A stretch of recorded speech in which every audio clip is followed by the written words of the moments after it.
They say in Hollywood, the more glamorous the mansion, the darker the secrets behind its doors. Old money, unsolved deaths, and haunted halls, these legendary estates have seen it all. But why did so many stars find themselves tangled in scandals, mysteries, and curses that outlived them? Are these tales just old studio gossip, or is there something the hills are still hiding?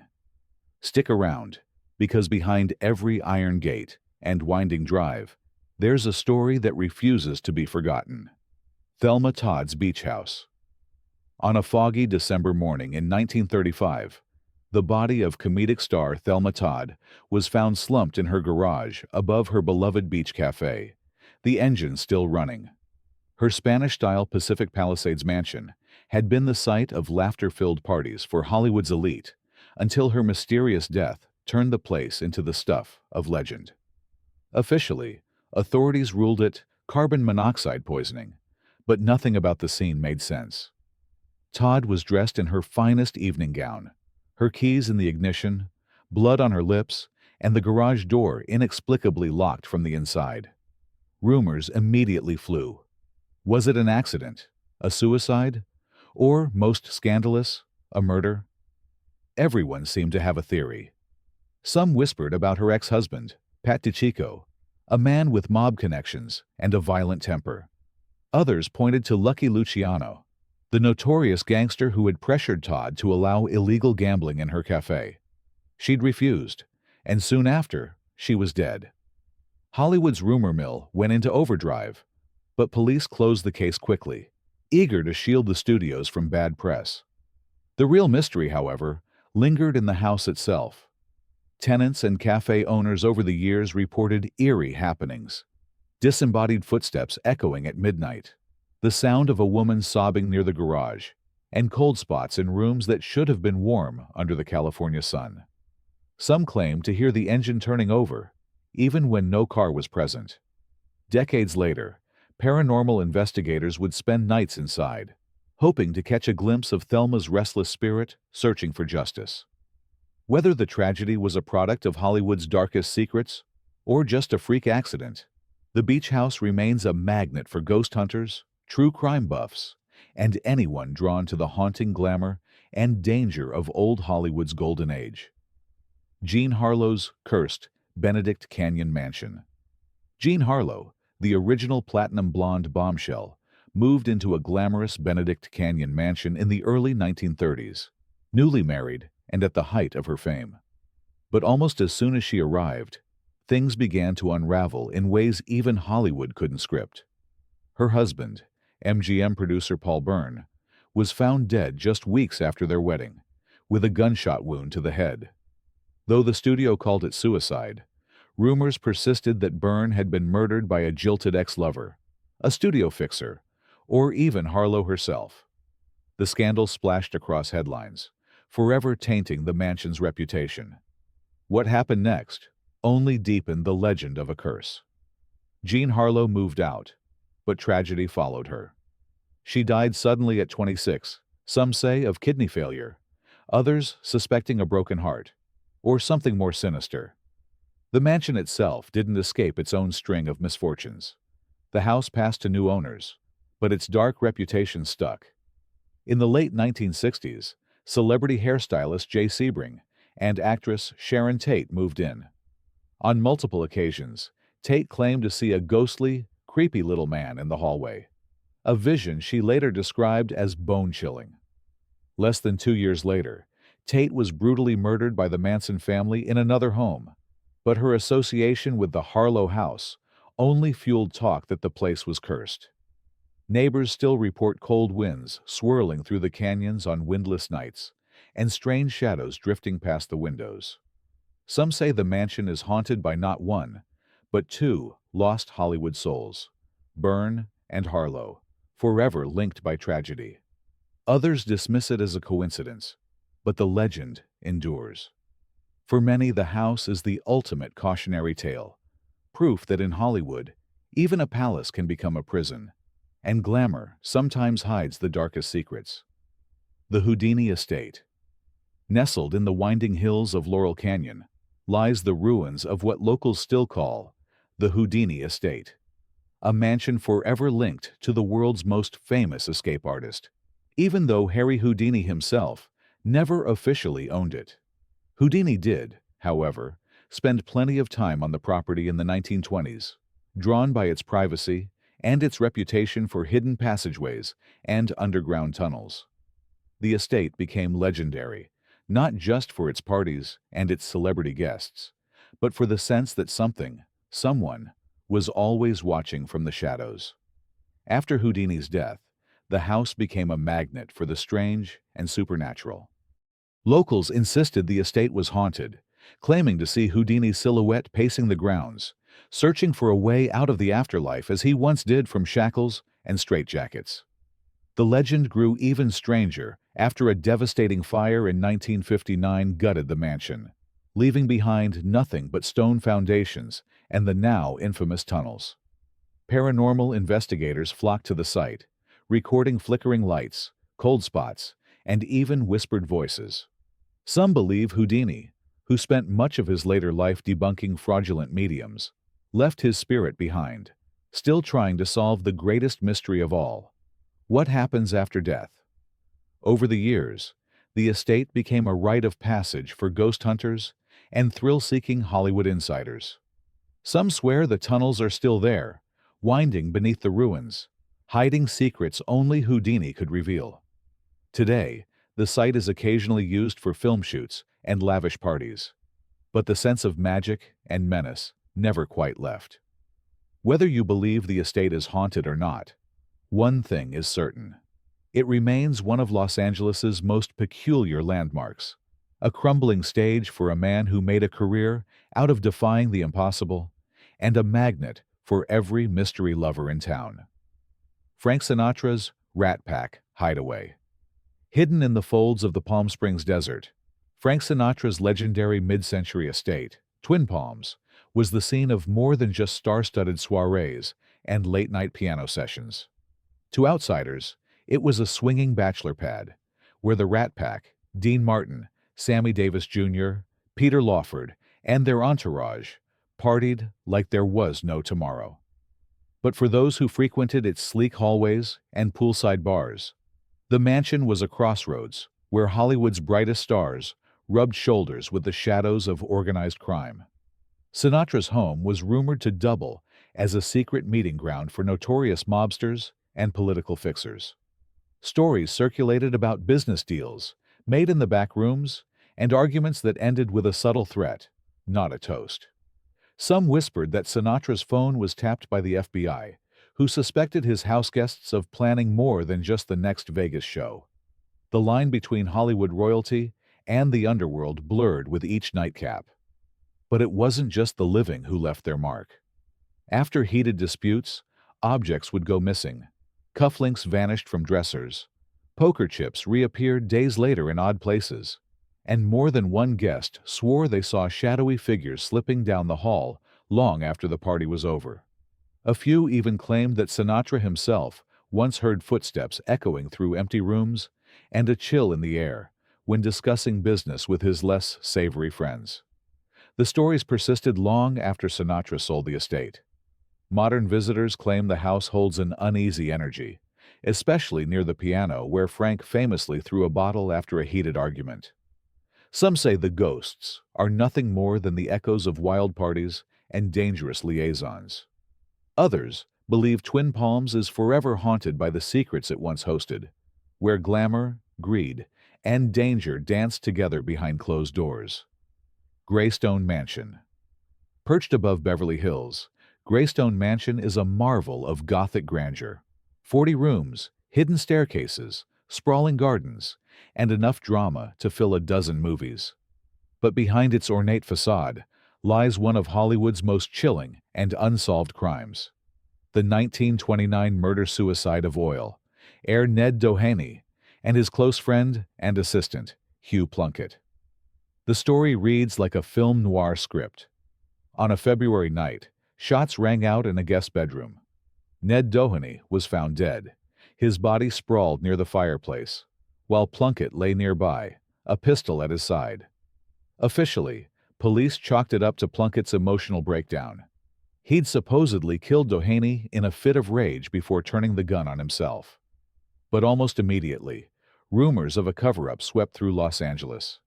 The Doheny family was one of the city's wealthiest, and their connections reached all the way to the top of political power. Whispers of secret affairs, blackmail, and business betrayals quickly followed. Was it really a crime of passion, or a silencing orchestrated to protect the family name? Odd details, a missing nurse, contradictory witness statements, and hasty funerals only deepened the mystery. Over the decades, Greystone Mansion has become notorious for ghostly sightings. Security guards and maintenance staff report lights flickering on in locked rooms, phantom footsteps on marble floors, and cold gusts of air rushing down windowless halls. Some say the spirits of Doheny and Plunkett are still searching for justice, forever locked in the mansion's maze of secrets. Others see Greystone as a monument to Hollywood's ability to hide its darkest truths behind beauty and opulence. To this day, the estate is open for tours and film shoots, but at night, few dare to wander its halls alone. Lucille Ball's haunted Beverly Hills home. Lucille Ball, television's red-haired dynamo, and the indomitable heart of I Love Lucy, called Beverly Hills home during the peak of her career and after. Her house, set among swaying palms and lush gardens, seemed to be a far cry from the chaos of showbiz. But after Lucy's death in 1989, the mansion earned a new reputation, one that had little to do with laughter and everything to do with the unexplained. Within months, new owners and their guests began reporting bizarre phenomena. The most common, the unmistakable sound of laughter echoing through empty halls, as if Lucy herself was still cracking up over a perfectly timed joke. Footsteps paced the floors late at night, and light bulbs flickered or shattered for no reason. One incident became local legend. A visitor stared into a hallway mirror and, for a split second, claimed to see a flash of Lucy's famous silhouette reflected back at her, red hair and all. Workers brought in to renovate the property described strange occurrences, tools vanishing, radios switching on and off, and a cold breeze drifting through even on the hottest summer afternoons. Some chalked it up to nerves or the power of suggestion, but not everyone was convinced. Lucy's emotional connection to her home and her legendary drive to always be on led many to believe her spirit lingered, determined not to miss a single punchline. Even decades later, fans sometimes drive by, hoping to catch a glimpse or hear the famous laugh. While skeptics dismiss the tales as classic Hollywood folklore, others swear that comedy's greatest queen still keeps watch, forever rehearsing for an audience just out of sight. In Beverly Hills, even death can't keep a true star off the stage. Pfair.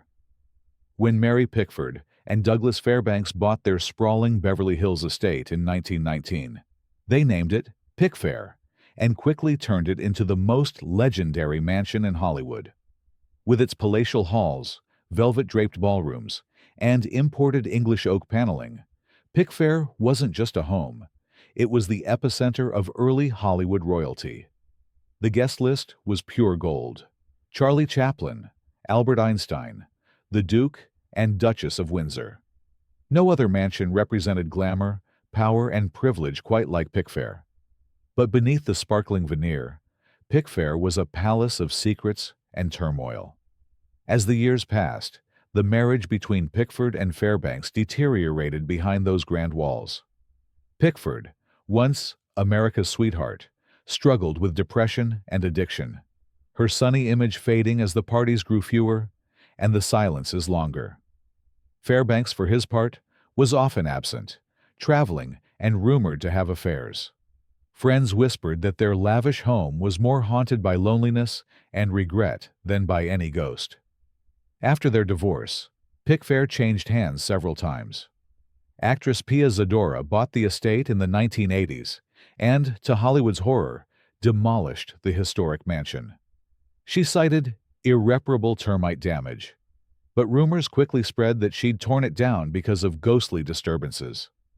Zadora herself claimed the property was haunted by a woman's spirit, believed to be a heartbroken servant who died on the estate decades before.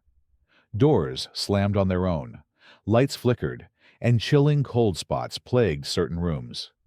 Guests swore they heard footsteps in deserted hallways, and the distant sound of a woman weeping. Today, only fragments of the original Pfair remain, but its reputation for glamour and tragedy endures. It stands as a symbol of how the grandest Hollywood dreams can sour, and how the most opulent homes sometimes hold the deepest secrets. Errol Flynn's Mullholland Mansion. Errol Flynn, the swashbuckling star of films like Captain Blood and The Adventures of Robin Hood, was as famous for his off-screen escapades as his on-screen heroics. His Mullholland Drive mansion became a symbol of 1930s and 40s, Hollywood excess, an estate where the parties were wild, the guests infamous, and the rumors even wilder. Flynn's mansion was perched high in the Hollywood Hills, offering panoramic views and, more importantly, complete privacy. It became notorious for its debauched gatherings, where Flynn, friends, and a rotating cast of starlets, mobsters, and thrill-seekers partied until sunrise. The tabloids dubbed it a den of iniquity, and Flynn himself did little to dispel the rumors. He famously said, "I like my whiskey old and my women young," and it seemed the mansion was built to suit both tastes. But the real intrigue lay underground. Flynn's estate was rumored to house a network of secret tunnels, remnants of Prohibition-era bootlegging days.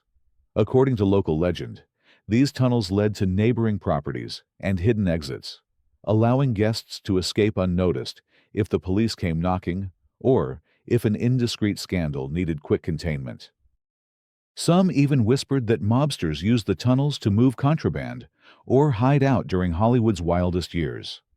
After Flynn's death, subsequent owners uncovered odd architectural features, sealed doorways, mysterious bricked-over passages, and cellar rooms with strange locks. Paranormal investigators reported sudden temperature drops, the sound of distant laughter, and ghostly footsteps echoing from the walls. Was it the spirit of Errol Flynn, forever chasing one last adventure, or just the echoes of endless parties and secrets never meant to be discovered? To this day, the mansion's past is the stuff of Hollywood legend, where pleasure, danger, and mystery met beneath the moonlit hills. Bela Lugosi's Gothic Lair. Bela Lugosi, forever etched into history as Count Dracula, brought a sense of otherworldly menace to Hollywood, both on and off the screen. His Hollywood home, a brooding, turreted mansion in the hills, was as dramatic as the man himself. With its shadowy corridors, heavy velvet curtains, and candlelit parlors, the house seemed plucked from a Gothic novel. Locals whispered that Lugosi chose the mansion because it reminded him of his Hungarian homeland, and perhaps, some said, because it felt suitably haunted. The rumors only intensified after Lugosi's death. Residents and visitors began reporting unsettling experiences. At night, strange lights flickered in the upper windows, and neighbors claimed to hear foreign whispers, sometimes in Hungarian, floating from empty rooms. The most persistent legend, that Lugosi's spirit returned in the form of a bat, seen circling the house at dusk before vanishing into the shadows. One particularly eerie tale involved a houseguest who awoke in the dead of night to the sensation of being watched. Looking up, he reportedly saw a dark, caped figure standing at the foot of his bed, only for it to dissolve into mist as he screamed. Others described cold drafts, doors opening and closing without explanation, and the faint scent of Lugosi's favorite cologne lingering in the halls. Even today, the mansion draws horror buffs and curiosity seekers. Later owners tried to dismiss the tales, but the stories persisted. Was it all a case of Hollywood imagination running wild? Or did the king of the undead really leave a mark on his mortal home? For true believers, Lugosi's lair remains a place where the line between fantasy and reality is as thin as a shadow at midnight. Chateau Marmmont. Perched above Sunset Boulevard, like a Gothic castle, Chateau Marmmont isn't just a hotel. It's a mansion built for scandal, secrecy, and Hollywood history. Since opening in 1929, the chateau has drawn the rich, the famous, and the troubled, earning a reputation as both a playground and a graveyard for the industry's elite. Its motto, "If you must get into trouble, do it at the Chateau Marmmont," has proven prophetic time and time again. Within its storied halls, affairs blossomed, marriages crumbled, and some of Hollywood's most notorious episodes unfolded. Greta Garbo brooded in her suite for days. Howard Hughes spied on actresses from penthouse windows, and Jim Morrison nearly fell to his death after dangling from a balcony. Yet, the chateau's walls held even darker secrets. John Belushi died of an overdose in Bungalow 3, cementing the mansion's tragic aura. Others have spoken of jumpers, guests who leapt or fell from windows, their stories whispered and half forgotten. But it's the persistent sense of the uncanny that lingers. Housekeepers tell of cold spots in rooms untouched by air conditioning, and guests report waking to the sound of muffled voices, or seeing shadows darting at the edge of their vision. Some claim to feel watched as they walk the twisting corridors at night, the ghosts of stars who refused to leave the only home that understood their need for secrecy. Even in recent years, the chateau has been a refuge for those seeking to escape paparazzi or hide from the fallout of scandal. The building's faded elegance and discreet staff allow celebrities to vanish, sometimes into infamy, sometimes into legend. For many, the Chateau Marmmont remains the ultimate symbol of Hollywood's decadent, haunted glamour, a place where every door could open onto a love affair, a tragedy, or a secret better left in the dark. Howard Hughes and the Beverly Hills Hotel Bungalows. Howard Hughes, the eccentric billionaire aviator, film producer, and recluse, became as legendary for his paranoia as for his business genius. In the 1940s and 50s, the Beverly Hills Hotel's private bungalows became the stage for his self-imposed house arrest. Hughes didn't just stay at the hotel. He took it over. He rented multiple bungalows, installed his own security, and even bought out entire floors to guarantee privacy. Hughes would hole up for weeks, communicating only through written notes slipped under doors. Staff rarely saw him, except for the occasional sighting of his unshaven figure shuffling through the halls, tissue boxes on his feet to avoid germs. The hotel became a fortress, with guards posted discreetly and deliveries made at odd hours. Rumor had it that Hughes kept files on every employee and guest, tracking movements, conversations, and suspected betrayals. No one could tell where his genius ended and his madness began. But the strangest stories involved Hughes's growing obsessions. Housekeepers described entering rooms so darkened that clocks stopped working, finding uneaten food rotting on trays, or seeing stacks of notes scrawled with cryptic instructions. He became fixated on the curvature of spoons, the placement of furniture, and the purity of milk bottles, sometimes demanding entire shipments be replaced because of a perceived flaw. Those who crossed him could find themselves suddenly banned from the property, their careers in ruins. After Hughes finally left, staff reported an odd silence lingering in the bungalows, as if the air itself held its breath. A few claimed to hear the creak of floorboards at night or catch glimpses of a gaunt shadow gliding past drawn curtains. For decades, guests and employees swapped stories of the hotel's most elusive resident, proof that sometimes the strangest mansion tales unfold not in palaces, but in the gilded cages we build for ourselves. Carole Lombard's Hollywood Hills. Carole Lombard, beloved for her dazzling wit and screwball charm, was one half of Hollywood's golden couple with Clark Gable. The two shared a hillside retreat in the Hollywood Hills, a sanctuary from studio pressures, where laughter echoed across sun-drenched patios. But tragedy struck in 1942, when Lombard died in a plane crash, returning from a war bond tour. Gable was devastated, and their home transformed overnight from a lover's haven to a shrine marked by grief. The house, perched above winding canyon roads, soon gained a reputation for spectral happenings. After Lombard's death, visitors reported the faint scent of her favorite floral perfume drifting through empty rooms and soft laughter lingering in the halls. Neighbors spoke of a luminous figure glimpsed on the balcony, always just out of reach, vanishing into the night. Even Clark Gable, broken-hearted, is said to have visited the home late at night after the funeral. Some claim he felt her presence so strongly that he'd speak aloud to her in empty rooms, unwilling to say goodbye. As years passed and new owners moved in, the stories persisted. Contractors reported cold spots and flickering lights whenever renovations disturbed the original structure. At dusk, some claimed to hear a woman's voice, warm and cheerful, echoing from the patio where Gable and Lombard once held court. To fans, it's a place haunted not by tragedy, but by devotion, proof that love leaves an imprint, and some bonds refuse to break even in death. The Lombard Gable Retreat remains one of old Hollywood's most poignant addresses. More than a mansion, it stands as a testament to love, loss, and the lingering hope that maybe, somewhere in the shadows, the laughter of two of Hollywood's brightest stars still rings out over the hills. Azie and Harriet Nelson's spooky family home. For decades, Azie and Harriet Nelson's Hollywood home was a picture of wholesome Americana, much like their hit TV show, The Adventures of Azie and Harriet. Behind the front door, though, lay a story far stranger than any sitcom script. After Azie's death in 1975, the house gained a reputation as one of Hollywood's most quietly haunted addresses.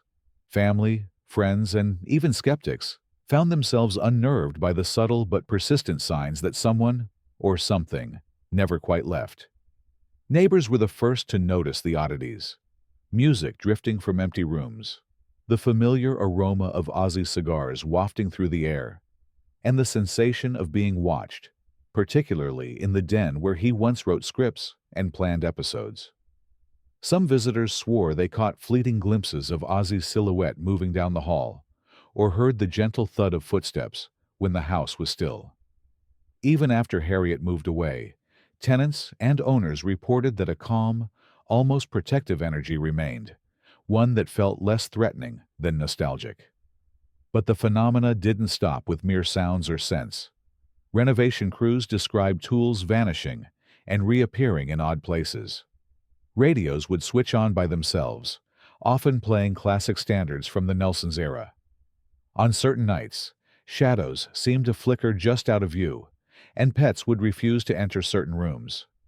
Paranormal enthusiasts, drawn by the stories, sometimes reported a spike in activity when they attempted to communicate with the house's gentle presence.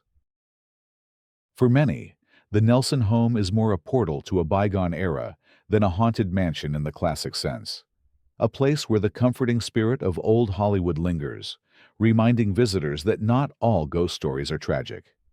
Sometimes, the past sticks around simply because it refuses to let go of the joy it once knew. Jack Warner's Beverly Hills mansion. Jack Warner, the hard-driving mogul behind Warner Brothers, built his Beverly Hills mansion to impress and to conceal. Amidst the grand halls and lavish gardens, Warner had a secret, a hidden speakeasy buried beneath the estate, rumored to have hosted illegal parties during Prohibition and private meetings long after. The basement bar, accessed by a disguised panel in the library, was said to be stocked with bootlegged spirits and reserved for Hollywood's most powerful and infamous studio heads, stars, politicians, and the occasional mobster. The mansion's air of secrecy only deepened after whispers spread about Warner's missing fortune. According to legend, Warner, ever the control freak, stashed away large sums of cash, gold coins, and studio memorabilia in hidden vaults throughout the house, sometimes moving them when he sensed betrayal or trouble. After his death, family members and subsequent owners claimed to have found strange blueprints, false walls, and safes with no keys. One persistent rumor insists that part of Warner's wealth remains hidden somewhere on the property, waiting to be discovered by a lucky or clever soul. But it's not just riches that draw curiosity.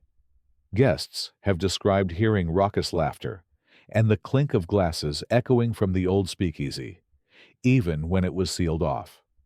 Staff reported doors slamming at odd hours and the persistent feeling of being watched, especially in the library and basement. Some believe Warner's iron will and love of intrigue have kept his spirit anchored, forever patrolling his private empire. For treasure hunters and Hollywood historians alike, the Warner Mansion remains an irresistible puzzle, a glamorous relic built on secrets, where the past is never fully gone, and where one last secret might still be waiting on the walls. Groucho Marx's Villa.